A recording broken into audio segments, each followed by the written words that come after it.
Hello everybody, welcome to ChinesePod. I'm Joy. And I'm Joe. In today's character mind map, we'll talk about the character 子, which means? Either son or child, and sometimes it doesn't really have a meaning to itself. Yeah, there are many nouns with 子 at the end just as a suffix. For instance, the most popular philosopher we have to think of when we think of Chinese philosophers would be? Confucius. Yes, and his name in Chinese is 孔子. It's not saying that he is the son of Keng, it's just that we respect him and his last name was Kong. So we add the word 子 to indicate one that we respect, an esteemed teacher, and we'll find that in a lot of names as well. Okay, so let's talk about people we respect.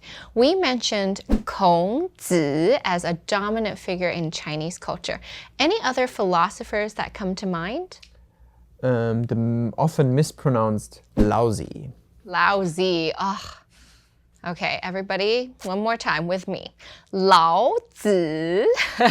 老子. Yeah, and that's the third tone. And 老 actually is old, but here we're not talking about someone who's physically old. We're just talking about someone we respect. And 子 here also means a person we respect. So I guess we really respect this philosopher. 老子. Anyone else that you know that ends with 子? Art of War, what was his name? 孙子.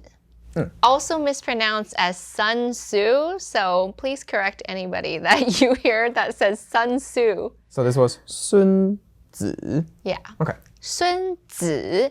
And again, for esteemed titles, 子 here is always the third tone, and it's commonly paired with 孙, the last name, or 孔, the last name. But for 老, that is not his last name, we simply respect him. And I'm going to teach you the next word using our knowledge of 儿子. Okay. 儿子的儿子是孙子. So the new word is 孙子. Okay, but we're not talking about kings anymore, actually. Just about son. About sons. So the son of the son is the 孙子. So the son of the grandson. Yes. Okay. So here, 孙子, that's first tone, fifth tone. Now, not to confuse it with the person from the Art of War, because his name was 孙子, third tone.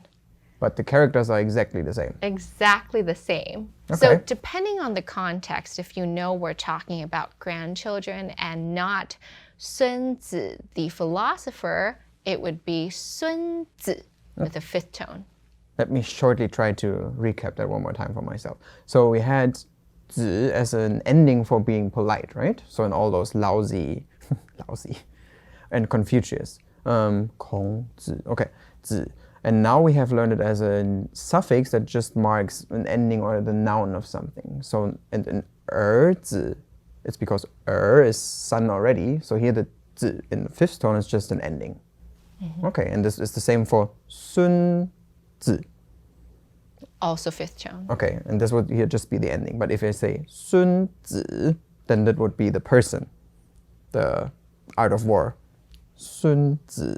Yeah. Oh. So if it's a person, it follows an esteemed person title, third tone.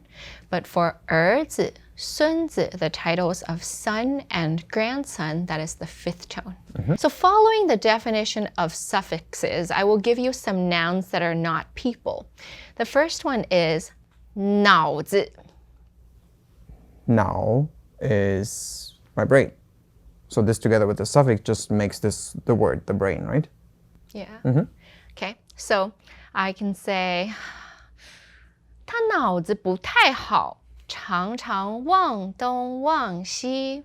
So his brain is not that good. He is often forgetting everything. Yeah, so it could say the function of his brain is not so great. Or if I tell you 他脑子里面没东西. Ooh, there's nothing in his brain, in his head. All right, so after 脑子, we also have another body part, 肚子. Oh, that's the belly. Yeah. 我肚子饿了，陪我吃东西. So you're hungry and I need to accompany you for having a meal. Yes. Okay. Or I can say 我肚子疼了. Oh, you have a bellyache. Yeah. Okay. So you have now learned that this 字 in the fifth tone is often used as a suffix for nouns, where the meaning is then carried by the word before this. And we can use the same logic to build words from adjectives that describe people. Okay, let me give you an example. This one's commonly used and it's not nice. 胖子. So 胖 means chubby. So this together would be a chubby person. 你这个胖子别再吃了. You chubby person, don't eat more. So straightforward, Yeah, right? very. It's really quite commonly heard for adults to call children this, or for someone to call someone else, but it sounds kind of like bullying to me. Now here's on the other end, 瘦子. Okay, 瘦 would be thin. So this together would be thin person. 瘦子不怕胖. Oh, like a thin person is not afraid of getting chubby. 但胖子很怕胖. But chubby persons are afraid of being chubby? Chubbier. Chubbier. So 胖子,瘦子. And you'll often hear this in rhymes as well. 胖子,瘦子. Okay, two kinds of people on two different ends. Now, I've got another one which is related to physique. 矮子. I is when you're not tall. Short. Yeah, short. 矮子, short person. 矮子. So if a person is quite short, we might give them a suggestion. In Chinese culture, they believe that drinking milk makes you tall. For kids, that may work. But yeah, go ahead. 矮子应该喝牛奶. So a very short person should drink milk. So we've got 胖子,瘦子,矮子. Just FYI, a tall person is not 高子. This is the only exception. This one's actually 高个儿. 高个儿. 高个儿. Oh, okay. So something different. So we got 胖子,瘦子,矮子.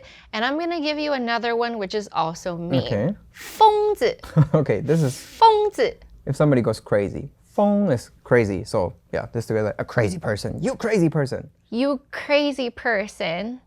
他真的是个疯子. He really is a crazy person. 你小心点儿. Be careful with him. So these are words that I think are very straightforward. They are titles that define people. Be careful when you use them because they could be offensive. But if somebody calls you such, you must also know what they're saying. In this character mind map, we have discussed the character 子, which, depending on its pronunciation, can have different meanings. In the beginning, we had the third tone for 子, and here it has the meaning of son or child, like in the word prince, which is the king's son. 王子.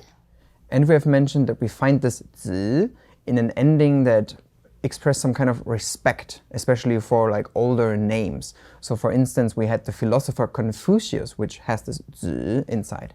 孔子. After that, we talked about the fifth tone of this character. For example, 子. Now, 子 can be used to describe son, 儿子. But here, the important thing was that this fifth tone, 子, is just an ending to make nouns. So here actually the meaning of son is carried by the first part, and the same works with other words as well. So if we had, for example, you crazy person. 疯子. And we can find this fifth tone, 子, in other words as well. For instance, the brain. 脑子. So if somebody has a good brain, 你脑子很好. Okay, so I want to teach you another one, which is going to be a person, and it will be a verb followed with 子, and that becomes a noun. 骗子. Oh, a liar. Yeah. So this 子 works with adjectives, nouns, and verbs to make other kind of nouns of it. 你这个骗子,你这个胖子,你这个疯子. Now you can understand how I'm expressing my anger. So if you hear this, run away.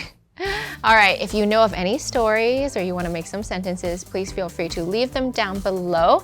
Thank you so much for joining us. I'm Joy. And I'm Joe. 下次见. Bye bye. Bye bye. ChinesePod, ChinesePod.